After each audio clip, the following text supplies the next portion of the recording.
조사 목적과 조사 범위에 대해서 의견이 있어서 말씀드리겠습니다.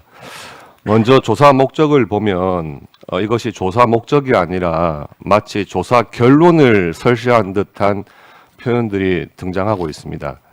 첫 번째 단락의 마지막 부분인데요. 내란 행위를 함, 이렇게 규정을 하고 있고, 그 다음 단락 두 줄에 현직 대통령이 본인의 권력 강화를 위해 초유의 이른바 친위 쿠데타를 벌인 사건으로서 이렇게 결론을 내리고 있는 부분이 있습니다. 이것은 조사 목적과 맞지 않다고 보입니다. 그래서 제 의견으로는 내란 행위를 한 혐의가 있어, 그리고 그 다음에 제가 말씀드린 부분을 생략하고 혐의가 있어 그 어떤 사건보다 엄정하고 신속한 수사가 요구됨에도 불구하고 이렇게 연결돼야 이것이 조사 목적을 제대로 표현한 부분이 아닌가 생각을 합니다. 그리고 조사 범위와 관련해서 말씀드리겠습니다. 지금 조사 범위를 보면 계엄 선포 이후의 현상과 사건들을 위주로만 조사 범위에 포함시키고 있습니다. 그런데 내란 혐의를 따지려면 당연히 국헌문란 목적이 확인이 돼야 됩니다. 그렇다면 가항에 계엄 선포 원인을 포함을 시켜야 됩니다.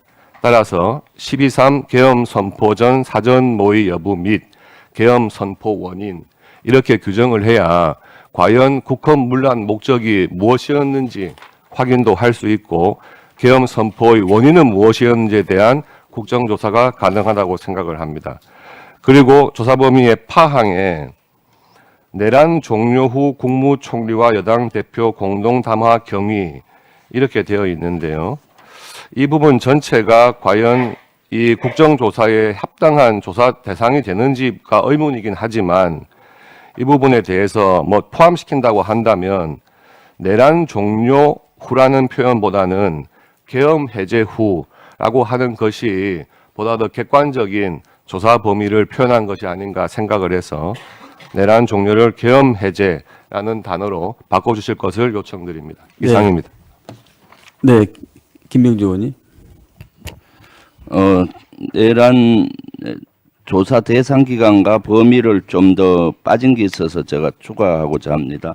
이번 비상계엄은 전국 단위 비상계엄이었습니다. 여기는 전국 비상계엄에 다 포함이 안 돼 있는데 먼저 조사 대상 기간에 이번에 계엄사령부뿐만 아니라 그 밑에 3개 지구 계엄사령부가 운영이 되었고 20여 개 이상의 지역 계엄사령부가 운영이 되었습니다. 그래서 지구 계엄사령부와 지역 계엄사령부가 어떤 일을 했는지 꼭 알아봐야 됩니다. 그래서 그걸 포함을 해야 되고 지구 계엄사령부와 지역 계엄사령부는 지자체와 해당 경찰청, 해당 법원 등 업무를 관장하기 위해서 그러한 기관과의 협조를 하고 추진한 내용이 아직 밝혀지지 않았습니다. 그래서 조사 대상 기간에는 지구계엄사령부, 지역계엄사령부, 지자체, 해당 관련된 지방경찰청과 지방법원이 포함이 될 이것이 전국 단위 비상계엄을 명명백백히 밝힐 수 있고요. 조사 범위에는 그와 관련된 조사항을 추가가 필요합니다. 지구계엄사령부와 지역계엄사령부의 조치사항과 이와 관련된 지자체와 지방경찰청, 지방법원 등의 조치사항 이런 것들을 확인을 해야 되겠습니다. 그것이 꼭 포함이 돼야만이 전국 비상계엄을 밝힐 수가 있습니다. 여기는 병력 동원을 실질적으로 한 데만 포커스가 맞추어지는데 그렇게 되면은 이번에 전국 비상계엄의 한 반쪽도 확인이 안 되는 사항이 되겠습니다. 이것은 꼭 양당 간사님이 협의해서 꼭 포함시켜 줄 것을 건의드립니다. 네, 박준태 의원님. 예, 앞선 곽규택 의원님과 비슷한 의견입니다. 1페이지의 조사 목적을 보면 내란 행위를 함 이렇게 규정되어 있는 건 적절치 않고 이런 단정적인 표현 문제가 있습니다. 내란은 범죄 혐의이기 때문에 수사와 재판을 통해서 밝혀질 사항입니다. 그래서 계엄 행위가 곧 내란이다 이렇게 규정하고 시작할 거면은 우리 진상조사도 사실 확인을 할 필요가 없어집니다. 그러면 우리 국정조사 특유의 어떤 의미도 퇴색될 것입니다. 그래서 제목에 내란 혐의로 우리 특위 제목 그 명칭이 되어 있기 때문에 내용도 이에 맞춰서 수정되는 것이 완결성 있는 조치다 이런 의견을 드리고 아까 곽규택 의원님과 같은 의견으로 문구를 수정하자는 말씀을 드리고요. 2페이지에 조사 범위의 파항, 내란 종료 후 국무총리와 여당 대표 공동담화 경위. 이게 국정 수습을 위해서 당정 협의를 강화하는 것은 당연한 조치입니다. 참여정부의 노무현 대통령 탄핵 당시에도 당정 논의를 강화했던 전례가 있습니다.